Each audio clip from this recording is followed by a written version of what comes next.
What's up, Unfiltered Voices? This is your girl KB, and I'm here with... Here with your boy, man, Brian Zemon, a.k.a. Zenmon Autos Detailing. Yes, sir. How you been? I've been good. How are you? I'm good, chilling. It's good to see you. Good to see you, too. That's what's up. So tell us a little about yourself. Tell us where we at right now. Who we in front of? Right now, man, we in front of a history housing that my mom used to rent out a long time ago, man. We in Lawrenceville Strip District at one of my old residents that I really came up on, man. If you know, you know. So tell us a little bit about your childhood growing up in this house. Childhood, man, I grew up with 5 siblings, man. I got 3 sisters and 1 brother. We all grew up in this house right here, and this house was pretty legendary. And you know what I mean, it was nice though, cause we all grew up together. It was nice combined, and you know, it was just fun. Like it was fun here. It was fun. Cool. Like, what was your childhood like growing up? Was it rough? Was it easy? It was more a mixture of like easy, but it was like more so hard. You know, growing with a 1-parent household, and just my mom, she worked 2 jobs, and then so basically me and my brother and sister, we basically was just around each other a lot. So we just helped raise each other while my mom did all the action. Yeah, and what did it feel like to you getting raised by a single mom? It was definitely difficult because you want her to be there at any events that you was trying to. Either it was like basketball, football. I was trying out. She couldn't really be there because she had to work 2 jobs, so that's understanding. But it was kind of hard though. But we paid the way. Paid the way, and that's how it did. So tell us where you been at around, like, cause I know other than just here, where's places that you've been that you grew up around? All right, so I'm originally from the Hill District, so that's where I'm originally from Oak Hill. Everybody knows Oak Hill, 200 block of Borough, so that's where I'm originally from until my mom moved us off the Hill and then moved us to Lawrenceville. So originally from the Hill, and that's where a lot of things took places. So like, when you grew up, what was football and like playing sports? What was that like to you? So I didn't really take it serious for football or basketball. I mean, I played it both when I was a kid, but I tend to go to basketball more because football wasn't there for me. So basketball was like more action. I just did more street. I never played any real live like team-to-team basketball. I just did it just on some street stuff. Okay. And like, what characteristics did it help you grow up and like develop? It helped me like gain like team player, like you got your team, you gotta just work around with people. So it helped me like meet a lot of new friends and stuff like that, be cool with them. So I did a lot of things. So coming up where you came up and starting off, how many things before you came to the detailing stuff? What did you try before that? Before that, I was more like a landscaper, so I was like landscaping. Actually, it's crazy because the landscape I started from actually is like right here in this little parking lot, a little bit down from where I'm originally from. So when I came back, I went to work for them, and it turned out to be a little alright. I love landscaping, but detailing really been my passion. So how long was you doing the landscaping? The landscaping been about, I want to say 3 or 4 years, but before landscaping, there used to be a car wash up the street, a little bit up the street that I used to like hang out at to make my money and stuff like that. But it was more, I turned it more to landscaping after that because that car wash got shut down. So when you started doing landscaping and all that stuff, was it just a hustle just to make some money before you fell in love with all of it? Like, what was it to you? Yeah, so landscaping more so like it was just a man's field. I wanted to always get my hands on to something. So I was like hands-on type of guy, and I knew landscaping was a handy, dirty job. So that's what I wanted to do, get my hands dirty. I learned the inside how to plant flowers, how to plant grass, or till up dirt. So it was a lot in landscaping that a lot of people don't think of, but I wanted to learn. Even how to plant trees, like how to grow fruit trees and stuff like that too. And you learned all that? I learned all of it. I actually got a fruit tree at my house where I got now. What type of fruit tree you got? So I have a pear tree and I have a peach tree growing in my backyard. And the pear tree is actually does good, but the peach tree actually died because I don't think the weather it wasn't a perfect weather. Pittsburgh don't have a perfect weather for it, so pears is more often. I would say if you want to try growing fruit tree, do pears. You do really great. So have you ever that you landscape all that stuff, like that's what I was about to say, like how does the seasons affect like how you start to try to just be creative with growing trees and stuff? So it really doesn't matter about the weather. It's more like how you prune the trees. So when you prune your trees, it grows a certain way. So you got to really take care of it. So in the wintertime, all of it's going to die, but it's always going to grow back to life. As long as you see flowers on your trees, you're always going to have fruit that year. So if you notice that you don't get no flowers on your trees, you're not going to get any fruit at all. So you got to figure out what's going on with it. Like either it was like a lot of fungus on the tree that you got to clear up off, or it's just probably the right setting from the sunlight, because it actually has to do with a lot of sunlight and you got to water it. But I just do natural water, so from the rain. So I don't really do nothing but maybe do a little spray off chemicals for the bugs, and you're good to go. That's different. Yeah. That's different. Coming from where you coming from too, like that's different, bro. Like that's not everyday stuff. So I was like, that's creative. That you caught my attention. I'm sitting here listening, like, what the heck did this boy just say? You got a pear tree? Yeah, I got a pear tree. Yeah, that's a W right there. Nice. That's a W right there. So, like, being who you are and feeling like, you know, coming from, you know, the hood to be transparent and coming from where you coming from, how did you set yourself apart from the regular norm of who society wanted, like, to make you? So I'm always been my own person, whether I'm around my friends or I'm not. So that's how I set myself to be better, because I'm not a follower. So whatever I did, either I did on my own, or I don't need friends. Anything I could do it on my own, rather that. So that's why I think I set aside to where I came from. That's why I was maneuver how I maneuver, because I just wasn't that type of person that followed trends. I just did my own stuff. That's lit. So was it hard staying out of, like, to be transparent, like gangbanging, you know what I'm saying? Like, was it hard trying to stay out of stuff like that? Yeah, because you still naturally hang around it, like you still be in the area. So when you go to the hill, obviously you're going to be around it. And I was still around it. I seen it. I just knew like not to go too far, because I know I care about my life. I care about what my mom always told me, so always be your own person. So that clicked in my head, and I just kept it going wherever I went. So how was it, like, how were you able to maneuver, like, your friendships? Like, because I'm sure you had some people who had different lifestyles than you and was, you know, in that type of stuff. How did you, like, navigate through all that with still staying level-headed? Like I say, it goes back to be yourself. Like, I always been my own person. Don't get me wrong, I wasn't the perfect person, but I had some little actions that I made mistakes back in my past, but like I said, I was always my own person. I always followed myself, and I did things by myself, so I never had to follow around anybody. And even though I love to have friends around, but at the end of the day, I was always tending myself. That's lit. What does like being yourself mean to you? It means a lot, man. That means you care about yourself. That means you don't really have to acknowledge somebody. Somebody don't have to acknowledge you, like, oh, you doing this. Like, I don't need nobody else's support but mine, and I always did it on my own. So I was like, as long as I got my own support and gave my own motivation, I felt good. So and I always did that. So you being a dad, because this is your baby girl right here. What's her name? This is Brielle.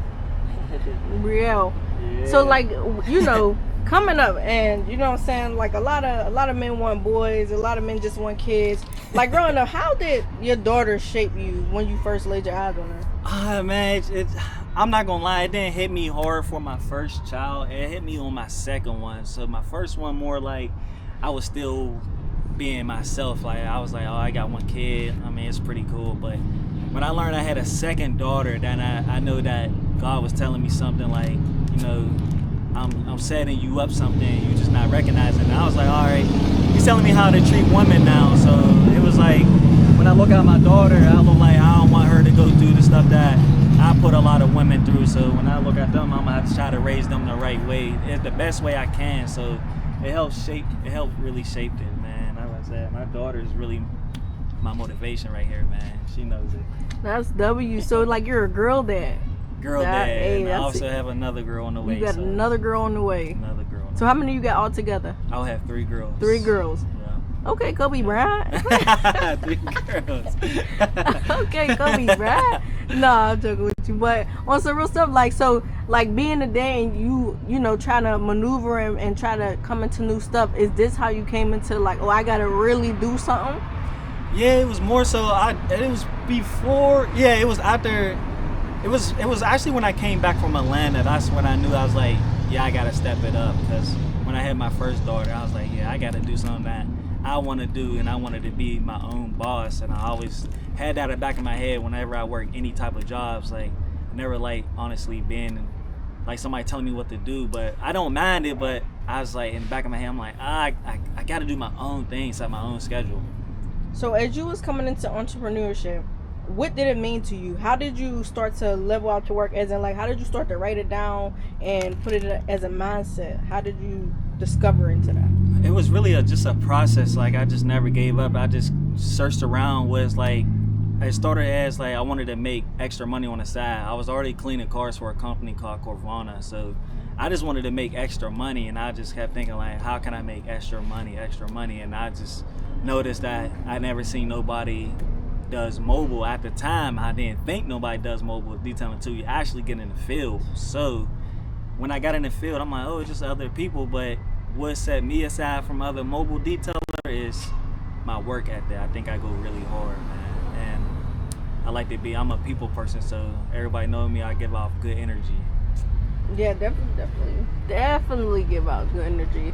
So the thing is, you said you work for Corvana. Yeah. How did that affect you? Like, as in, like, was it stuff in the company that was too much? Like, was it a good company? How did it affect you and set you to, I need to go? Yeah, Corvana was actually a good company. I actually loved working for them. It just, it wasn't like a real mobile deep cleaning car wash company. It was just like a basic, like just to get a car shining, and it was on its way. I knew I wasn't going to stay there. I just needed to get my foot in the door to learn the chemicals, to learn stuff I need to use to prep my own company.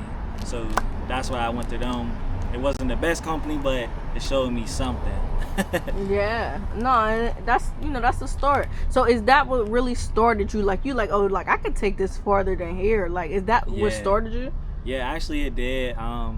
After that, I was like, yeah, I could do this. I could really do this. It really started with Corvana. Then a couple friends that was in there, we was all talking about it, like, yo, we could start our own mobile detailer, be our own person, and it was going to be like that. It was going to be more than one person than it was just me. But I kind of like when I left the job, I kind of like just stopped talking to everybody. I just went on my own.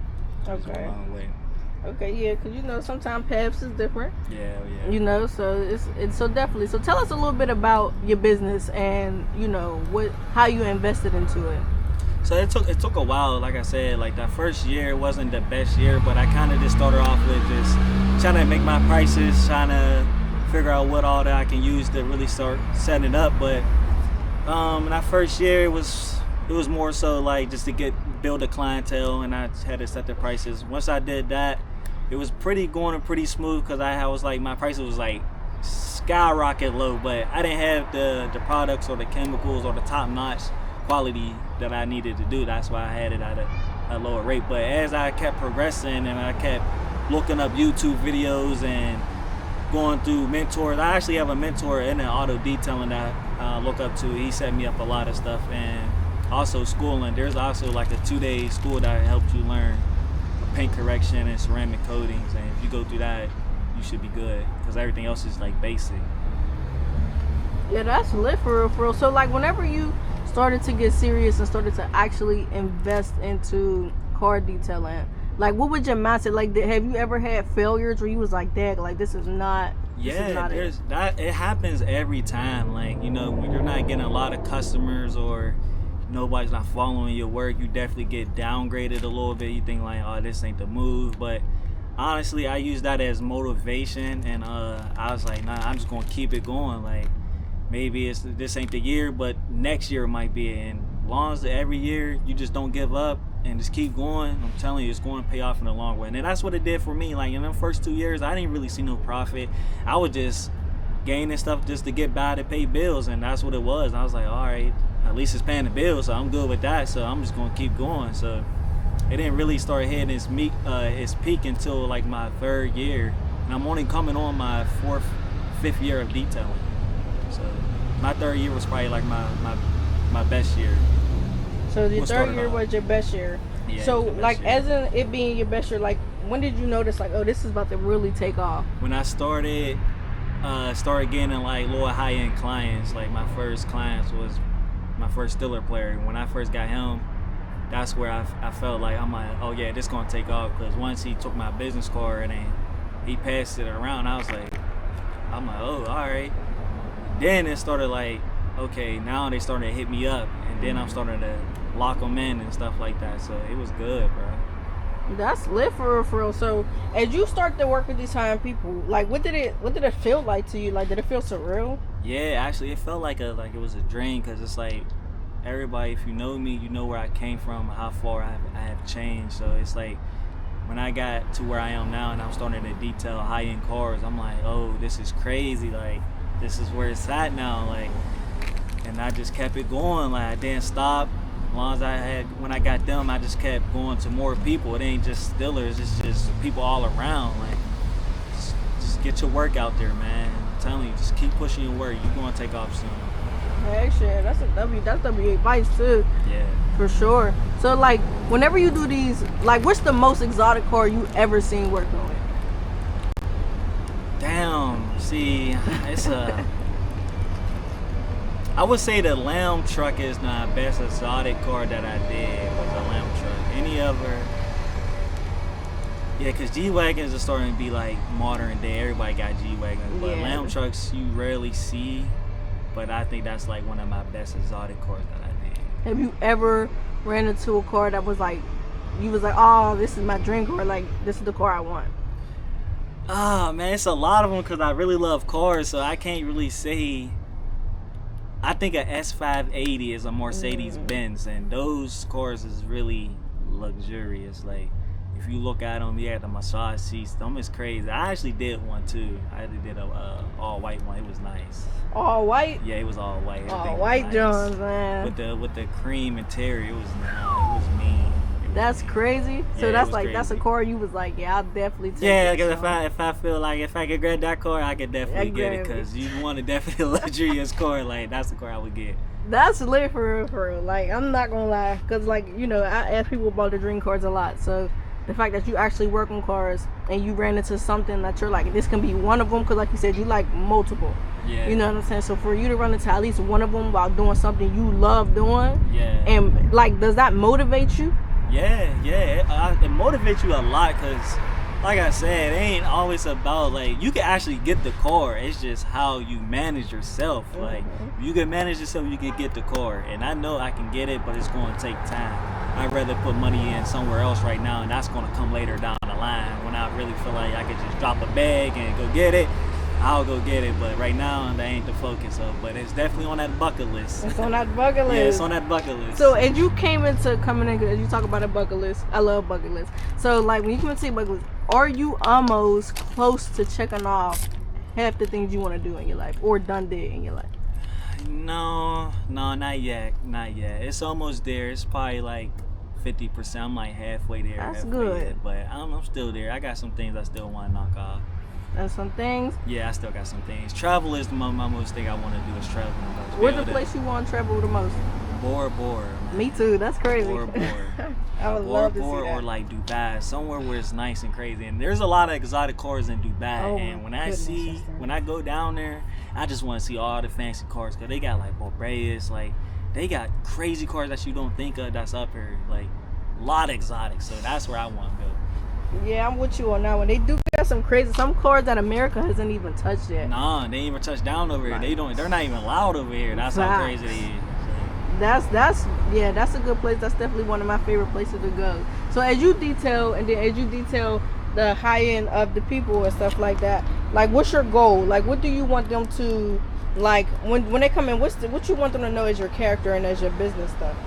So when they come and get a detail from me, I just want to let them know that they still good peoples. I'm a regular people, and I want to treat you like you're a regular people, even though if you're a high end or you're a regular. Like, I treat everybody all the same. Like I said, you get my good energy, and that's all you're gonna get. That's why I want to build a relationship, let you know that I'm a cool guy. I am a cool guy, like funny and chill, laid back guy. So once you see that, you'll recognize it, and then you'll be like, oh yeah, this dude, I'll keep him around, because this is how I am. Is it easy talking to people in that caliber?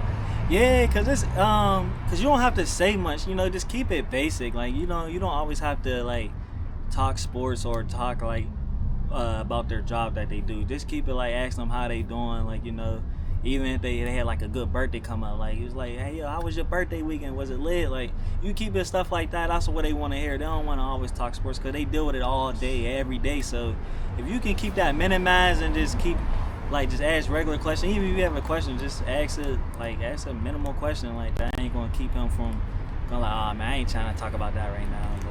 And that's what I do. I just keep it regular. That's lit. That's definitely lit. So coming forward and coming into like more what you want to do, like what's some plans that you got moving forward?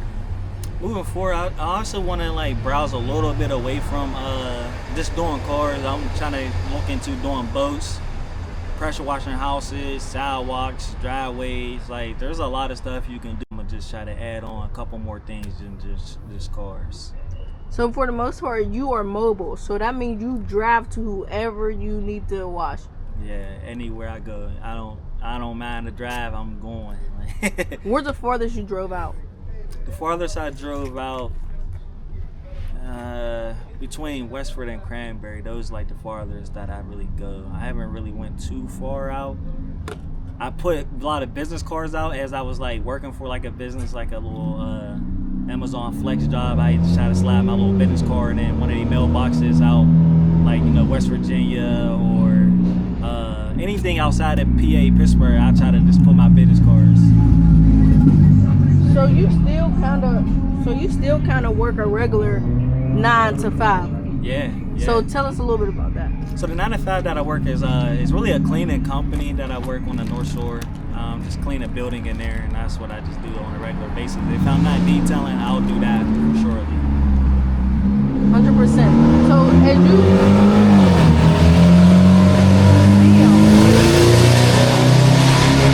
you mind you, that was a car, bro. I thought that was a motorcycle coming.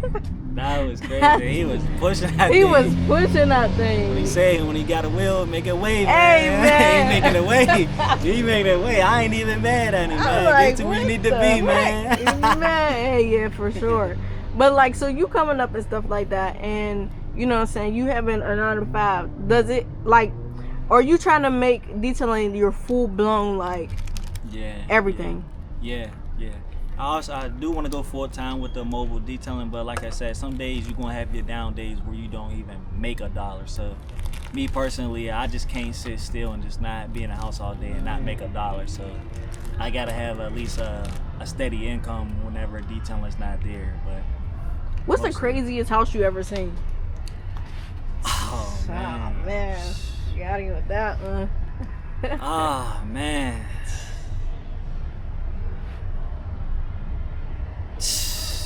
The craziest house I've seen. Damn, there's a lot of them. I can't even spill the beans, man. I can't spill the beans, but there's a lot of houses that I did. That's a lot of cars I did that had crazy houses. So, but sometimes whenever you go and you watch these people's car, do they come be like, come here, like take a tour, like come in and look at this? Mostly don't do, but I'll be real shy. I'm like, nah, I'm good. I just I'll just take a chill, like, cause I know I'll get too excited. Mm-hmm. But my one boy, I can say his name cause I really do his car a lot. My boy Keanu, Ben, he just moved into a new crib, and when I say his crib is crazy, his crib is crazy. I ain't gonna lie. He gave me the code, and I walked through, and I pulled his car. I'm like, God damn, like. That's where I need to be at. That's where I need to upgrade to. Like, you feel comfortable, man. Yeah. Like, when you got a lot of space like that especially you got kids. Like, I want my kids to run around everywhere. I don't do your thing. Yeah, fun. Just a certain area. Just don't touch this right here. Have fun, huh? Yeah, hell yeah, have fun. So like when you do this, cause come on, you came up in we came up in the same area for real. So when you do this remind you of NTV? Like when you go and you walk into the house, do it remind you of NTV crib? Yeah, facts. Especially when I get the keys, and I was just like they toss me them, and I just look at the crib beside the cars. I'm like, I just look back. I'm like, ooh, this is crazy for real. Yes. Go back and cry. Okay, we're almost done. Okay. Want daddy's one?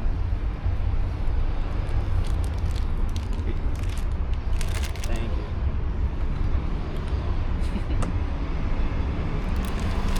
So be a dad, man. This is caught on 5K, so that's like How did like being in these moments? Cause like bringing your kids to interview, I think it's sentimental. Like I love it. Like that's my favorite part, especially a dad. Like it's different. It's so different. So like in these time periods of like this, like and you just gotta stop and think. Even though like, is she ever on a job with you some days?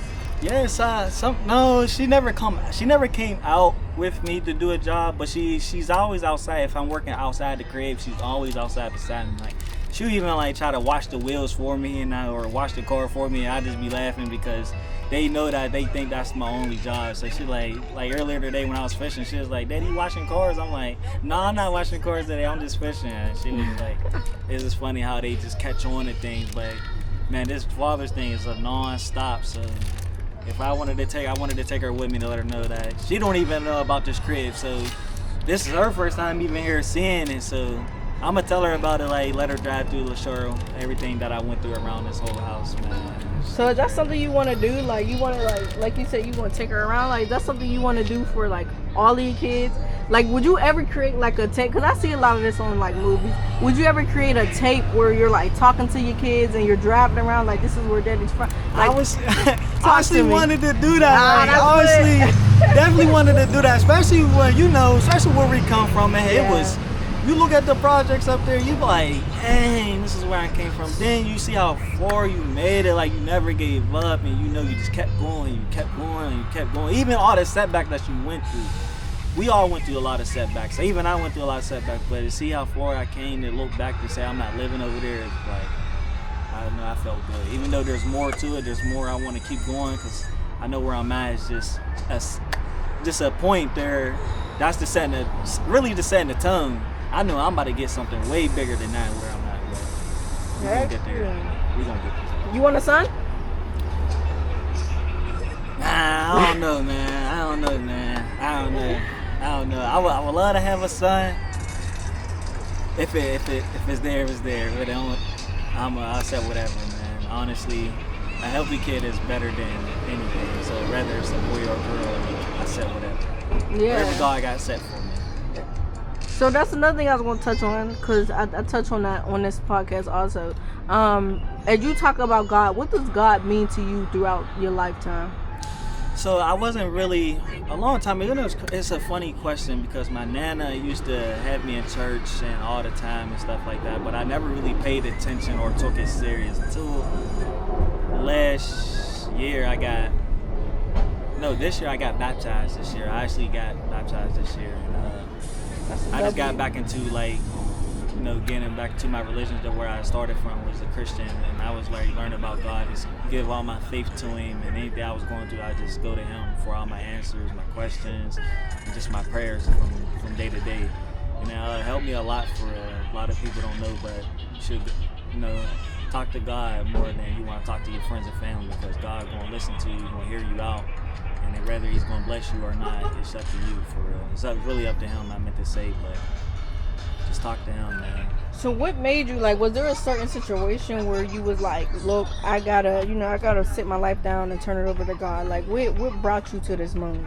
What brought me to that moment is just, I was having like a lot of negativity around me, and I wasn't doing good. So I was like, let me just go to church and, open up to Him and, let off all my feelings, what I was feeling, whether it was like relationship problems, money problem financially, or more of anything that I was going through. So I just tended to let Him handle it, and then everything else became like a blessing, because once I turned it over to Him, I started feeling better about myself, started having a lot of more energy. It was great, man. For sure. Is your grandma still?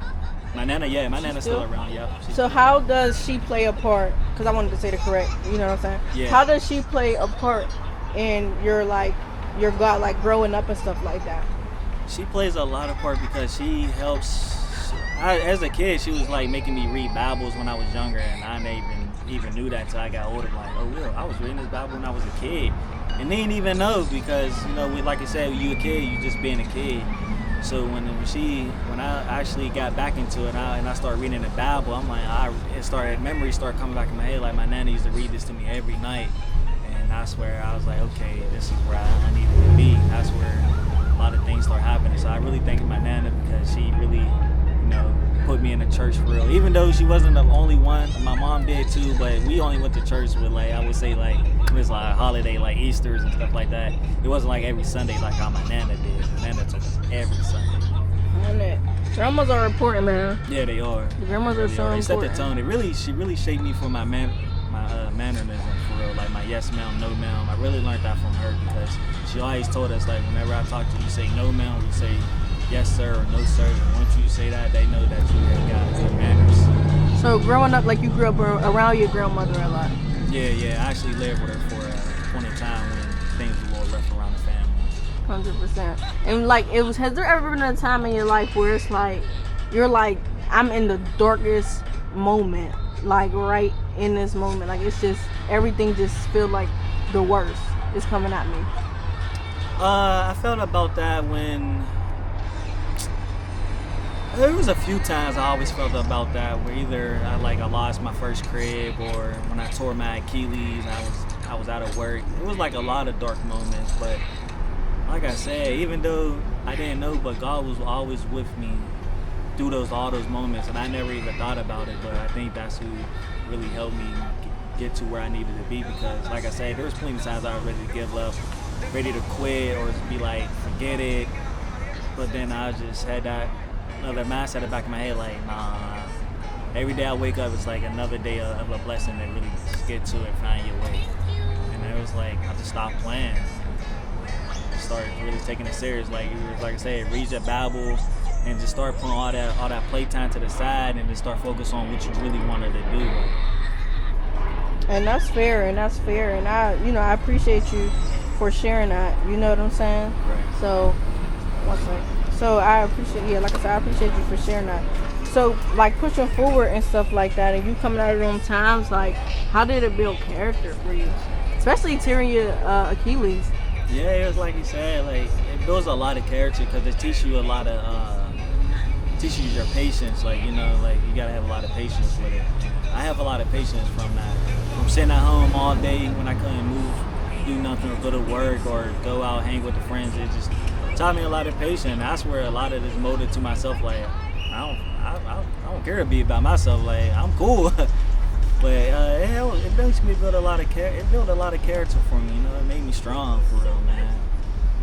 Strong, yeah, man. In these times, man, it's what I'm saying, it's getting hard. So like, what in your field of work, in your career, what does the winter look like to you? Winter is probably like the best. Really, is really the best thing because everybody wants salsa and their all that soul or that. That's tracking in the cars, so I really get the most out of the winter time. A lot of people think like my winter is my downtime. It's really not, to be honest. It's really all year round for real.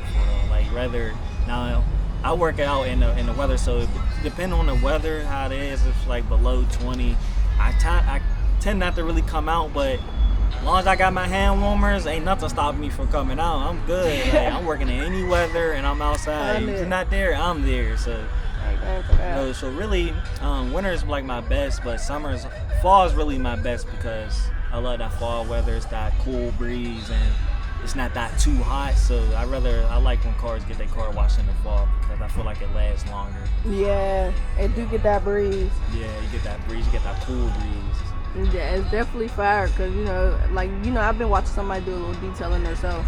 And I be like, I don't know how y'all do this. And some people's cars be looking wild, so I be like, man. Ooh, man, they don't know how long we be spending hours on them cars, man. All those back bending, man. Your back be hurting, man. Oh my goodness. Man, your lower back be hurting. If you ain't doing it correctly, your back gonna be hurting. So like, what do you do for recovery, and how often do you take time off to like in that body? Is important and stuff like that. So like, I'm trying to find the right way to ask it. Yeah. But like, what's your best recovery skill, I should say? So me, I don't really recover, man. I do a lot of stretching. That's what I think I do. But I think I do a lot of fishing. Me personally, that's my recovery. Like take my mind away from everything. Whether it's if I'm not detailing, I'd rather go fishing because that's where I get my game plan out, and that's where I get like my relaxation to clear everything out. So I go fishing for that. Okay, fishing, yeah. Fishing's important. Hey, fish is important in our Bible too, yeah. Yeah. So it makes a lot of sense. Yeah, like it people is. really Like, don't understand. a lot of people underestimate fishing, but if you Yeah, really don't go fishing, you'll start understanding why a lot of people like to fish. Because one, it teaches you patience.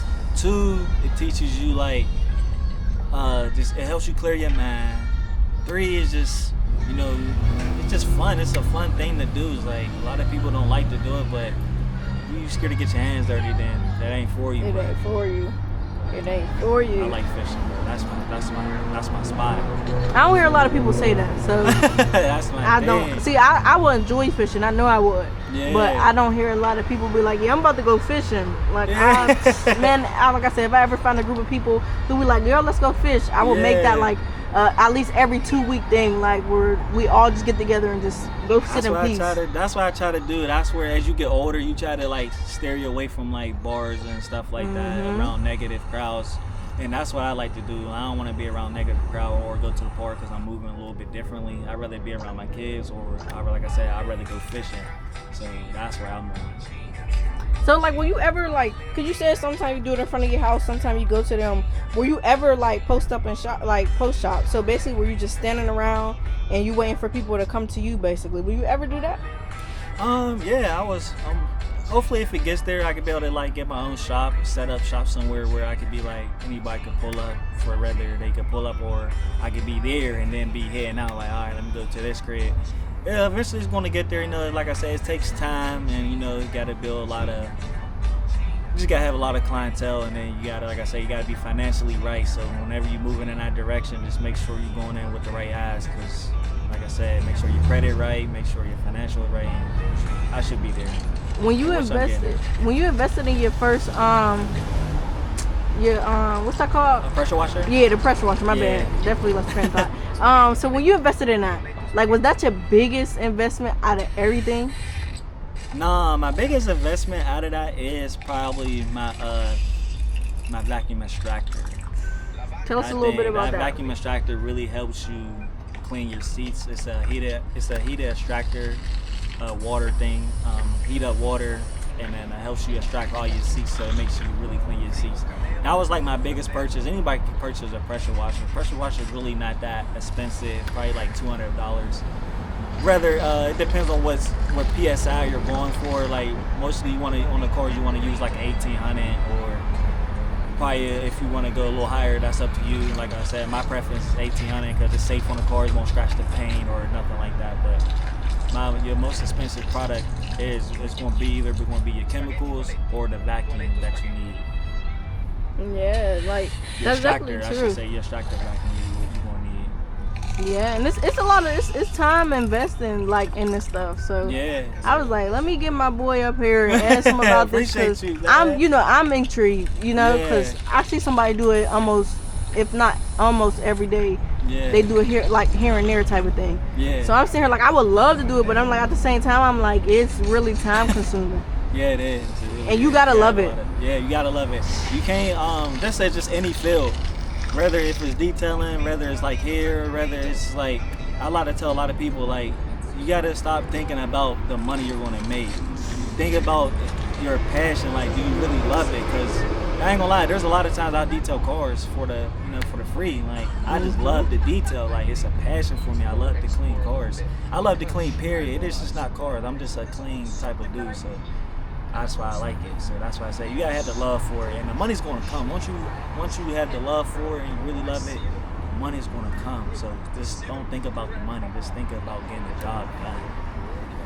When people want to interview you, like, what does that mean? Like, what does that, like, because I know you probably have you ever thought, like, you want to interview me and all I do is detail court? Like, have you ever came to that, like, thought? No, it's funny because, like, I didn't think a lot of people pay attention to me, and I started to recognize it, like, a lot of times. Like, I don't really getting recognized out here, and I don't really be peeping it, because I just be like, all right, I just post my work and I just keep it pushing. But I'm starting to get a lot of recognized, and I really appreciate it, because I don't think a lot of people pay attention to me. That's why I be thinking, like, ain't nobody sharing the post.